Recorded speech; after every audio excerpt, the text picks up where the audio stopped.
Hi guys, I'm Kalari and welcome to my channel. This is part 2 of the What is Lace series, where I talk about the different types of laces you may encounter every day and the different terms you may possibly see when buying wigs, laces, and weaves online. In this video, I will be talking about French, Korean, and Filmic Lace. In part 1, I discussed HD and Swiss lace. So if you are just tuning in for the first time, I will leave a link down below, that way you can check out part 1 after you finish this video. And if you have not subscribed to my channel, go ahead and hit that subscription button if you want to support your girl, as well as that like button if you did enjoy or learned anything from this video.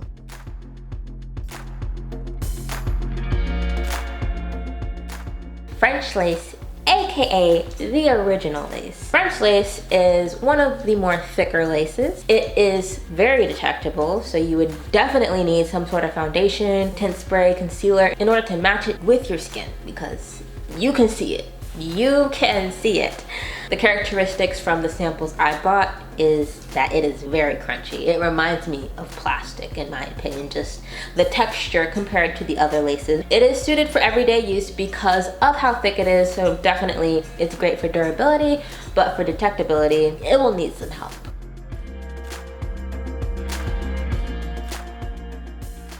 This is the French lace. They gave me a really large sample of this one, I'm assuming because it's not as expensive as the other ones. Even when I pull it and it stretches, it doesn't really start to unravel like the HD lace. I'm sure over time it will. Definitely a lot more detectable than the other ones. The holes are a lot more pronounced. Like this is it glued down, and you can still, I feel like you can still see the holes compared to where it's not on my skin.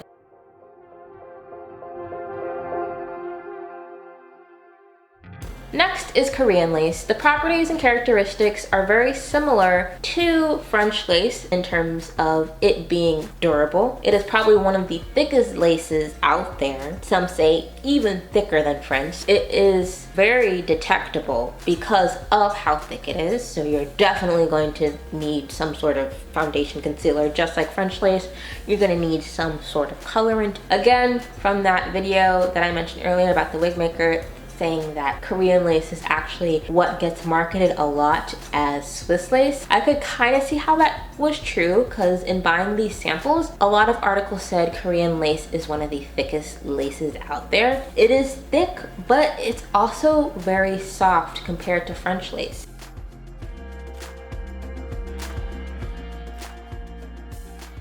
This is the Korean lace. This appears more soft than the French lace.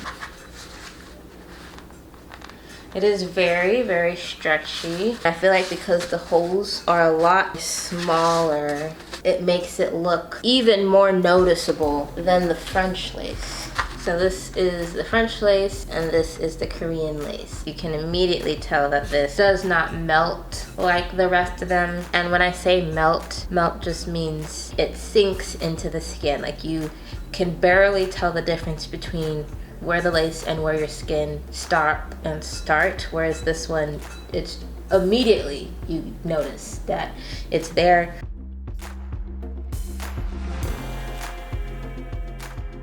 So Filmic Lace is used in TV shows and films in order to get that very natural hairline. It is one of the thinnest laces out there because of how seamlessly it needs to blend into the skin for it not to appear on these TV shows and movies. It is not good for everyday use, maybe on special occasions. It's almost invisible, so it is one of the least detected laces out there, giving it that very natural appearance. But some companies are starting to market HD lace as Filmic HD lace and things like that. So just know if you are seeing those types of laces, it may not be Filmic, and if it is, be careful and know that maybe this is a wig for special occasions or use every once in a while, because baby, that's gonna tear.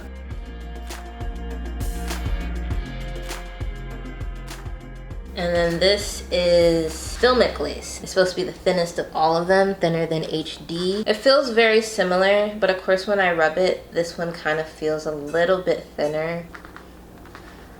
So it does start to fray. when I pull it. So this is why you have to be really careful when using like really thin laces, and why they say they're not good for everyday use, because if you're constantly pulling at the ears, like if you're trying to glue the wig down, you're like pulling to make sure that the ends touch a certain part of your head, you have to be careful, because if you're constantly doing that, then you're gonna mess up the lace. And then the Filmic lace, like you can immediately tell the difference between when I did the Korean lace and the French lace with these other laces. I'm sure like whenever you color it, it starts to look even less detectable. If you want to buy any of these samples for yourself, I'm going to link where I got them. That way you can check them out for yourself. I'm going to continue this What is Lace series, so if you want to see any videos in the future, subscribe to my channel. I thank you guys for watching, and y'all have a great day. Bye!